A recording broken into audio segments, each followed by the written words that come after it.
কি মার্কেট করে কি নতুন গেঞ্জি ইজির গেঞ্জি তো এটা এই বৃথা মারা তোরা এই গেঞ্জির দাম জানিস কত মানে দুবাই থেকে ইম্পোর্ট করে নিয়ে এসেছি। দূর শালা আমি জানি না তুই বুঝতে না মোরা তো লইছে গেঞ্জিটা। তুই জানিস এটা আনতে আমার কত টাকা খরচ হয়েছে? জাহাজ ভাড়া দেওয়া লাগছে। হ্যাঁ, আর এটা তো এই গেঞ্জি বলছে হেলিকপ্টার বাদে আসবেই না জাহাজের থেকে। বাপের টেটা উড়া হুদা পাও না তো। তোর লাগে কি কামুরে? হ্যাঁ হ্যাঁ, দুটো ভ্যান কিনছি 5 লাখ করে 10 লাখ অন্য ফেলে ন চাইতেছে। তুই বিশ্বাস করিস না? দাঁড়া আমি শাকিল বেড়ে লইতেছি। হে এক্সকিউজ মি,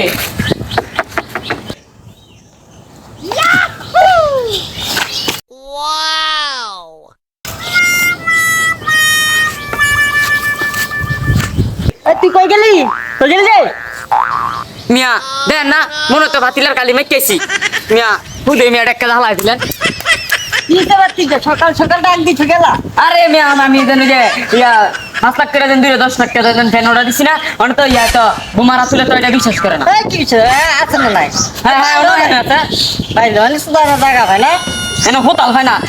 আমি জান দিছি আইন তো। আসসালামু আলাইকুম শিকি ভাই, কি কইবেন? কিরে তোর বাচ্চারা বলে ইনসুল করছ? জানো সাইজ এই সাবারি সারছে না জান না আমার মনটা একবার কষ্ট লেগে গেছে গা। হ্যাঁ এইটা কোনোদিনও থাকা না, এটা বাস্তব কথা। অলরেডি দুবাইতে আছে ইমান নষ্ট হয়ে যায়, তাও শুনে এটা আমি জিনিস ইমান জানো লঙ্গিটাও কত জানো নি লঙ্গি কি হয়েছে তাই রক্ত দাও। এই যে বাতিজার ব্র্যান্ডের মাল নাই, দুবাইও নাই, একটা মালই ছিল, তাও আবার আমি কিনে নিলাম। ভাই আমার ভুল হইছে, আর কোনোদিন হ্যাঁ এই কথা বলবো না। আচ্ছা বাতিজা থাকো গেলাম। Oh, no, no. ইসিলি তো কাম হাই দা তুই বড় ব্র্যান্ড কি কিনো আল্লাহ আন্দা ইসিলি আন্দায়া মানিজ্জত পুরে খালাস।